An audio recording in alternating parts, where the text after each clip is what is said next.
D'habitude, le rayon est synonyme de riche.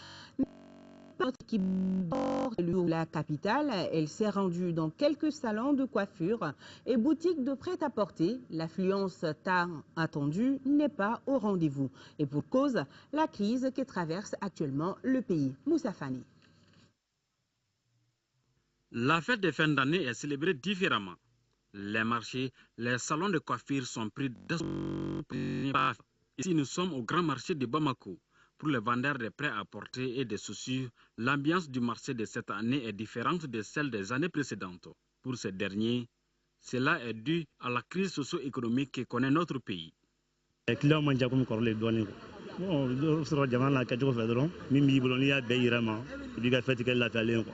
bon, il y a un 31 fait il tient à ma santé au tabou tchokoshi. Il y a un client au bois parce que avant fait manabo, bien sûr la baby coulé ko warte mais fait un cadeau mais c'est ça. Un aurait pris chicken choko subela. Mais what il est haramadu. Malgré qu'il y a crise mais quand même ça va. On a date se débrouiller. Ça marche même pas comme l'année passée vraiment. On est rabolo mi c'est bien et bon ok puis dauma bon. Ala grimba ngone ukala jay jamana na chuwe kama komi balawbe jamana kono bonansira ka nyon gasisiki ka ke hereni bade kono. Avec la crise, certains se contentent des messages écrits pour souhaiter les meilleurs vœux aux parents et amis. Les cadeaux de fin d'année ne sont pas beaucoup convoités pour cette fête du 31 décembre. La crise oblige.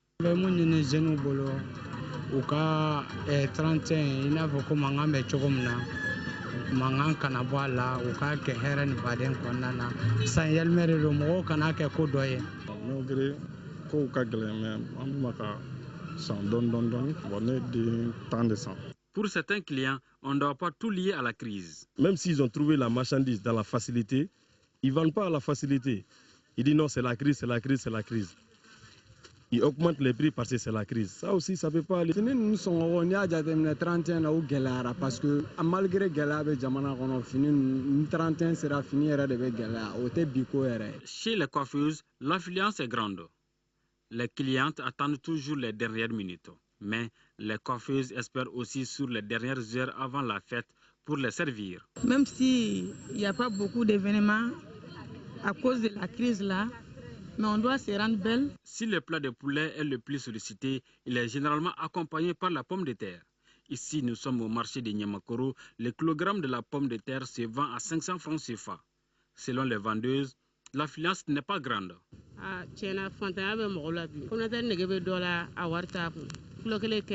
Du marché de Niamakoro au grand marché de Bamako, en passant par les halles à Soukoniko, les constats sont identiques. La cherté des produits est relative à la crise actuelle du pays. Même s'il n'y en a pas assez d'achats, les marchés sont bien animés. Bonne fête de Saint-Sylvestre à toutes et à tous. Merci Moussa Fani. Toujours en parlant des fêtes de fin d'année, nous allons avoir sur ce plateau Amadou Kodjo. Il va nous parler de la soirée spéciale organisée par l'ORTM en lieu et place du traditionnel Public Show. Ça se passera ici dans nos studios. On le retrouve en fin de journal pour les détails. La 7e édition du symposium malien sur les sciences appliquées a pris fin hier après-midi. 2 jours durant, les participants ont échangé sur divers thèmes relatifs à la situation sociopolitique actuelle du Mali, à l'agriculture ainsi qu'à l'élevage. Nando Damélé, reportage. Véritable cadre du donner et du recevoir, la 7e édition du symposium malien sur les sciences appliquées a traité des thèmes reflétant la situation actuelle de notre pays. Les échanges ont été marqués par des conférences, débats et ateliers sur l'agriculture et l'élevage. Le thème central de cette édition, à savoir contribution des sciences appliquées à la situation de crise au Mali plus qu'un sujet d'actualité, a permis aux participants d'examiner un goulot d'étranglement de la vie socio-politique de notre pays depuis plus de 10 mois. Je note que les 2 journées concernent le plus grand nombre de Maliens. Je crois, comme ça c'est une organisation scientifique, mais les 2 thèmes vraiment concernent le plus grand nombre de Maliens. Un thème de la crise du Nord, un thème sur l'agriculture et l'élevage. Je pense qu'on ne peut pas mieux couvrir les besoins des Maliens. Rappelons que la 7e édition du symposium malien a notamment souffert de l'absence des participants étrangers. La mairie du district de Bamako a remis ce matin une enveloppe symbolique aux déplacés de la capitale des Trois Caïmans. La cérémonie de remise a été faite à la Cité des Enfants, véritable moment de retrouvailles entre les déplacés qui sont venus nombreux prendre part à la fête. Modibo Mariko nous raconte. Le district de Bamako, depuis le début de la crise qui traverse notre pays, accueille tous les jours des déplacés. Ces Maliens confrontés à des difficultés de divers ordres. Il s'agit ainsi pour les conseils des districts, à travers cette enveloppe symbolique, de soulager la souffrance de ces nombreux déplacés, surtout en ces jours de fête. Nous avons plus de 30 000 déplacés des régions nord présentement à Bamako. Ce qui fait que des gens sont confrontés à diverses sortes de problèmes. Nous avons pensé qu'il faille nécessairement vis-à-vis de nos sœurs, de nos frères qui sont dans ces conditions, qu'ils comprennent qu'ils ne sont pas oubliés, particulièrement par la ville de Bamako qui les accueille dans les 6 communes de Bamako et voir dans quelle mesure on peut marquer un élan de solidarité vis-à-vis d'eux afin de leur permettre de passer une très bonne fête de fin d'année.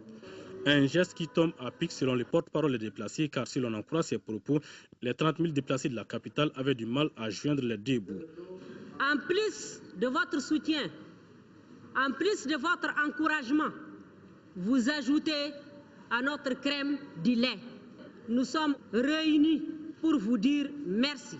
Qu'Allah le Tout-Puissant, dans sa miséricorde, aide le Mali à recouvrer son unité, son intégrité territoriale et sa laïcité qui lui imprime son statut de grande nation. Le maire du district a rassuré que d'autres actions plus conséquentes suivront dans le premier trimestre de 2013, cette fois-ci avec les partenaires de la mairie et de toutes les collectivités du Mali. Direction la 5e région avec la tenue vendredi dernier de la 3e session ordinaire de l'Assemblée consulaire de la Chambre régionale d'agriculture de Mopti. À l'ordre du jour, l'état d'exécution des activités, le budget 2011 et les perspectives de 2013. Compte rendu Aminata Touri.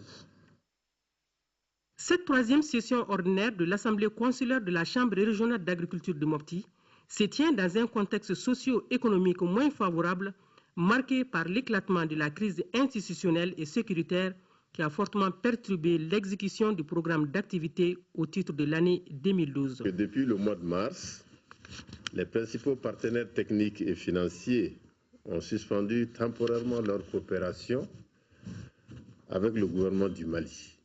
En dépit de ces difficultés, il faut cependant souligner que la campagne agricole affiche de bonnes perspectives quant à son issue, grâce aux conditions climatiques favorables et à l'appui du gouvernement et de certains partenaires techniques et financiers à l'endroit des agriculteurs.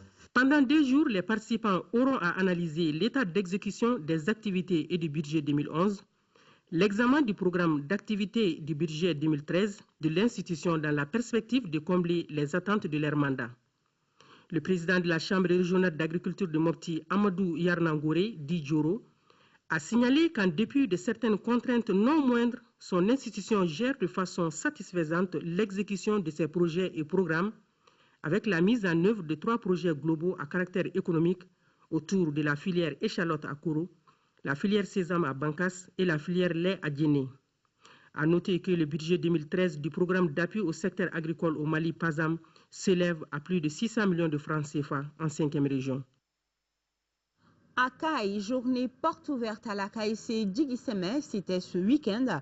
Ces journées ont été initiées afin de mieux faire connaître la structure, ses objectifs ainsi que ses produits. Ainsi, les visiteurs ont été édifiés sur les conditions d'adhésion à la KSC, les conditions d'octroi de crédit, entre autres.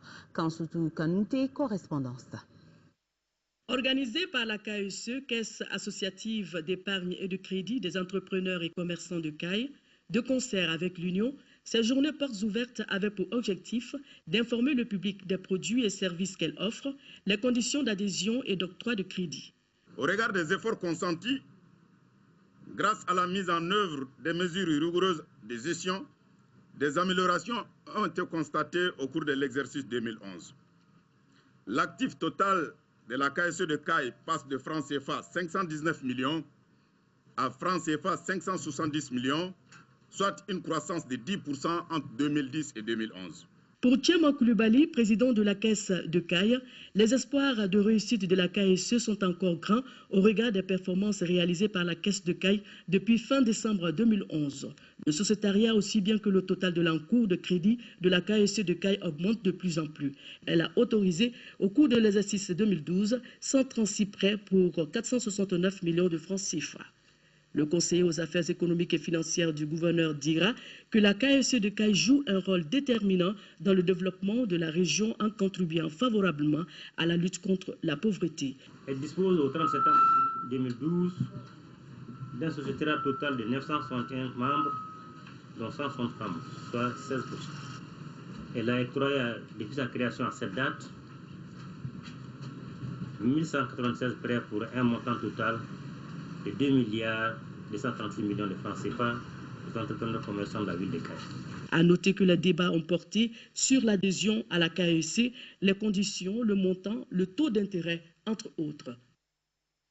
9e congrès ordinaire de la Ligue islamique des élèves et étudiants du Mali, l'implication des jeunes musulmans dans la recherche de solutions à la crise était le thème de la rencontre. Les étudiants de la Ligue islamique ont aussi statué sur le bilan du conseil d'administration du bureau de l'amicale des anciens et du bureau exécutif national. Ils ont également procédé à l'élection du président du conseil d'administration. Fadema Keita, les détails.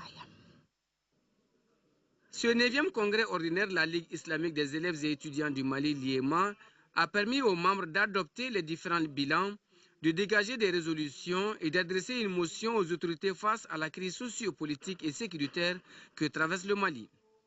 Parmi ces résolutions figurent le renforcement de la gestion des cours de soutien au niveau des établissements, l'adoption des statuts et règlements intérieurs et la création d'un comité de communication autonome à rattacher au conseil d'administration. Le principal but de la LIEMA, c'est de contribuer au développement socio-économique du pays à travers l'amicale des anciens et d'asseoir une pratique saine de l'islam. Parlant des groupes armés dans le nord du Mali, la Ligue islamique condamne l'attitude de ceux qui sèment la terreur au nom de l'islam. Décidée à participer au dénouement de la crise, elle invite nos autorités et la communauté internationale à conjuguer les efforts pour une solution diligente. C'est une association qui a donné aujourd'hui beaucoup de cadres à ces pays qui sont en train de servir dans des différents domaines, que ce soit au niveau étatique ou privé. Et leur initiative est salutaire, c'est des jeunes qu'il faut encourager et il faut qu'ils persévèrent dans ce sens. Créée en 1992 sous le nom de l'IFA, c'est-à-dire Ligue islamique foi et action, l'association a été rebaptisée Ligue islamique des élèves et étudiants du Mali, l'IEMA, en février 1994. Elle cherche à rehausser l'image de l'islam par sa pratique correcte, à participer à l'épanouissement culturel islamique en milieu scolaire et universitaire. Le collectif des ressortissants de la région de Kidal, ici à Bamako, dit non à la menace dont fait l'objet la culture touareg dans les territoires occupés par les groupes armés. C'était au cours d'une rencontre organisée au Centre culturel pour la promotion et la sauvegarde du patrimoine matériel et immatériel. La rencontre avait pour thème « Quels risques pour la culture touareg en situation d'occupation ?» Adama Koudjou. La culture touareg doit être protégée. Elle ne doit pas être l'objet d'une menace quelconque. Voilà les propos tenus par les ressortissants de la région de Kidal à Bamako lors de cette rencontre qui avait pour thème « Quel risque pour la culture touareg en situation d'occupation ?» On fait aujourd'hui des exposés, des séminaires, parce qu'aujourd'hui, nous n'avons pas les moyens sur le terrain de défendre, mais quand même, nous avons la parole, des écrits, des appels dans les médias, pour attirer l'opinion internationale et nationale pour qu'elle puisse protéger vraiment ce patrimoine culturel qui nous est très très très cher. La culture touareg, c'est un ensemble, c'est comme toutes les cultures du Mali africaine. Nous partageons pratiquement les mêmes choses, à part que c'est des langues différentes. Dans ma culture, par exemple, j'ai ma langue qui fait partie, c'est un élément de la culture. En plus de la langue, il y a tous mes jeux, il y a tous mes loisirs, il y a toute ma littérature orale, il y a des sites archéologiques. Lors de la rencontre, un fils du terroir récemment promu professeur a été salué pour son engagement dans la santé communautaire. Pour ce dernier, seul le travail bien fait est récompensé. C'est pourquoi il a lancé un appel pour que la génération future puisse bénéficier de l'héritage commun qu'est la culture touareg. L'occupation des régions du Nord est une menace sérieuse pour la culture, l'annihilation, j'allais dire même l'anéantissement total de la culture tamashek. Parce que les gens confondent la religion et les pratiques traditionnelles. Avec les habitudes vestimentaires, elles sont propres à chacun, à chaque culture, et ces gens imposent des tenues vestimentaires qui ne sont pas propres à notre culture. Pour magnifier la culture touareg, le groupe Amanar de Kidal a tenu en haleine l'assistance. Les Dogons du Mali sur les traces de leurs ancêtres.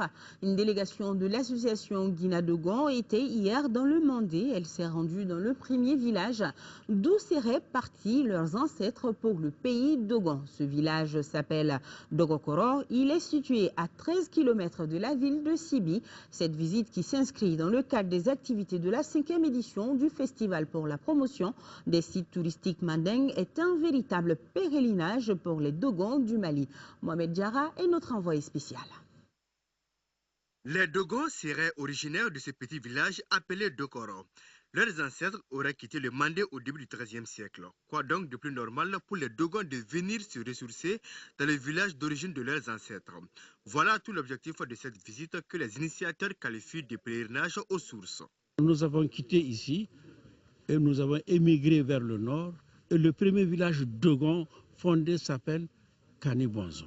C'est à partir de Kanibonzon que les Dogons se sont dispersés. Il y en a qui sont partis vers le Burkina, il y en a qui sont partis à travers le pays Dogon actuel, il y en a qui sont partis sur le plateau, il y en a qui sont partis vers la savane. Cette visite s'inscrit dans le cadre des activités de la 5e édition du Festival pour la promotion et la valorisation des sites touristiques du Mali. La particularité de ce festival par rapport aux autres, c'est vraiment la population directe, parce que c'est la population qui est vraiment beaucoup impliquée dans l'organisation, dans le cadre de la promotion et la protection des sites touristiques. La délégation a aussi découvert d'autres sites culturels. Il s'agit par exemple de la case sacrée de Kenyuru, située aux confins du Mandé dans un décor pittoresque. Selon les estimations faites par les notables du village, cette case aurait été construite il y a plus de 500 ans par Diola Keita. Les gens viennent se recueillir devant la case sacrée en vue de trouver solution à leurs problèmes. Une fois leurs problèmes résolus, les personnes concernées doivent faire des offrandes en guise de récompense. En définitive, les initiateurs du festival veulent jouer leur rôle dans la promotion du tourisme national. Ils semblent être sur la bonne lancée, en témoignant de la forte présence des touristes. C'est très intéressant. Les gens sont venus nous voir, sont intéressés de nous rencontrer, sont aussi très intéressés de partager leur culture avec nous, leur histoire. Et pour nous, c'est pour ça qu'on est ici, c'est pour partager avec eux, c'est pour apprendre d'eux, c'est pour comprendre mieux le peuple malien et leur histoire. Avant la visite de terrain, les organisateurs ont procédé au lancement officiel du festival dans le vestibule de Kamandian dans un campement de la localité. Place à Focus Santé à présent. Il est question aujourd'hui de notions dont on entend de plus en plus parler au Mali et auxquelles il va falloir s'y habituer. Il s'agit de SSE ou soins essentiels dans la communauté et d'ASE, agents de santé communautaire. Il s'agit en réalité d'une approche appliquée au Mali depuis 2011 et qui vise à rapprocher les enfants des soins de santé et par la même occasion réduire considérablement la mortalité infantile très élevée chez nous. Et pour l'application de l'approche sur le terrain, il faut un agent de santé communautaire appelé ASE. Tchessira Dameli.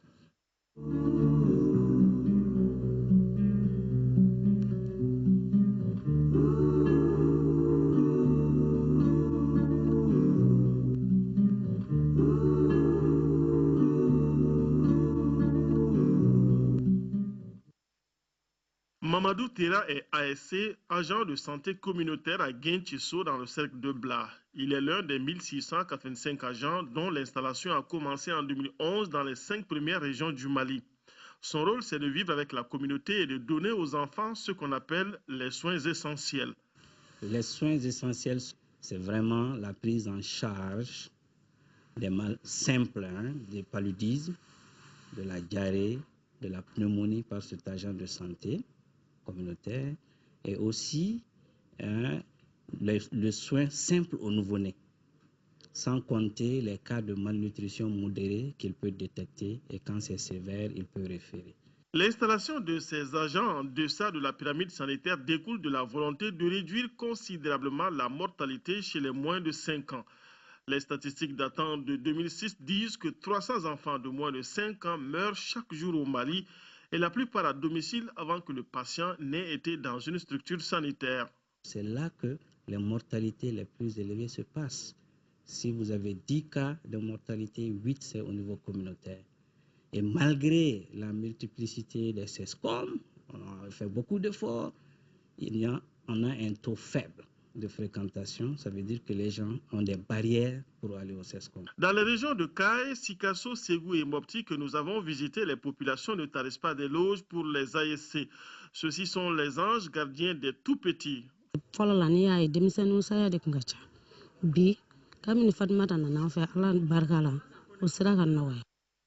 Il y avait plus de décès d'enfants.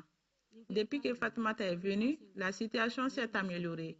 Quand un enfant tombait malade, il fallait payer le transport Sindiéné, ce qui n'est plus le cas. Nous avons un agent de santé disponible, il consulte l'enfant et donne le traitement adapté.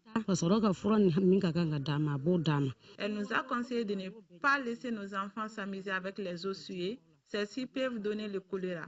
Grâce aux causeries, nous protégeons plus nos enfants et assainissons tout le temps les abords des puits. Les chiffres que nous avons actuellement nous ont démontré que de leur installation à maintenant, ces ASC ont pris en charge près de 30 000 cas de paludisme et conformés dans 90% des cas par le test de diagnostic rapide.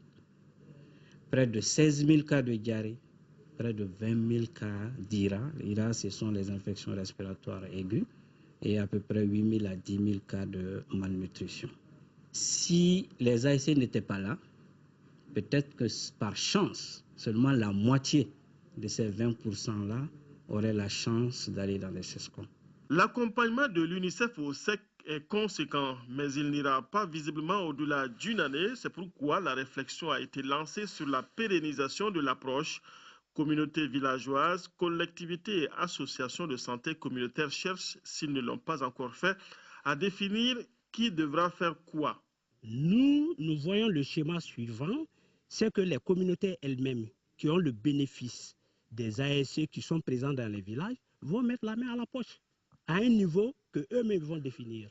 Ensuite, ça va être les élus, les collectivités qui ont des budgets pour ce faire. À comparer les sites secs, certains villages en ont fait plus pour leurs ASC. Et si tout le monde s'accorde qu'il faut pérenniser l'approche, ce n'est pas partout que l'on est avancé dans l'adoption de mesures accompagnatrices.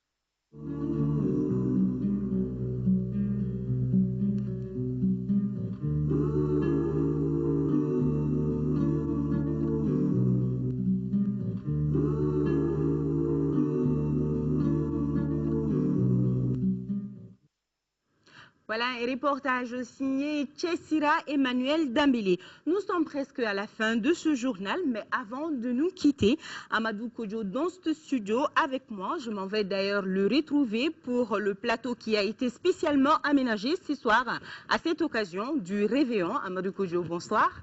Bonsoir Nyanya. Alors d'habitude, nous sommes à la Tour de l'Afrique, nous sommes à la place de l'Indépendance, mais ce soir, nous sommes dans les studios de l'ERTM. Pourquoi ce changement ? Oui. Et qu'est-ce qui sera au menu? Voilà, le changement parce que, comme vous le savez bien, nous sommes dans un pays qui est en crise. Et d'habitude, nous recevons nos téléspectateurs dans les places publiques. Mais puisque vu la sécurité et l'intérêt des pétards, de servir nos téléspectateurs, mais étant chez nous à la maison, ici à Bozo, de ce beau plateau. Oui. Alors, est-ce que les invités vont venir? Qu'est-ce que c'est quand même? Nous, pour sensibiliser, pour galvaniser et pour lutter contre la crise qui est là, ceux-là qui vont se passer la scène.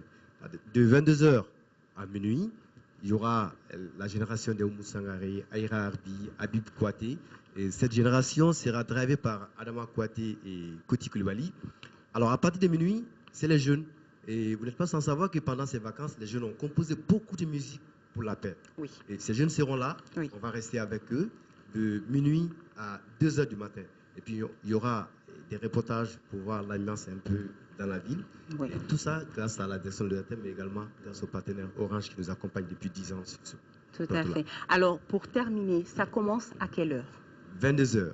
22h, voilà. On va demander aux téléspectateurs Bon, c'est pas interdit de rester à la maison et fêter, vous mangez vos poulets, mais la télé est là pour vous jusqu'au matin pour vous servir. Amadou Koudjo, bonne année. Merci, bonne année à toi. Merci également. Merci. Bonne année à nous téléspectateurs, c'est la fin de ce journal. Merci de l'avoir suivi à notre compagnie. Et on dit que 2013, on souhaite que 2013 soit notre année, qu'elle soit la réponse à toutes nos aspirations profondes, qu'elle soit l'année de la paix. Merci à vous qui nous regardez ici et ailleurs. Bonne année à tous. Bonsoir.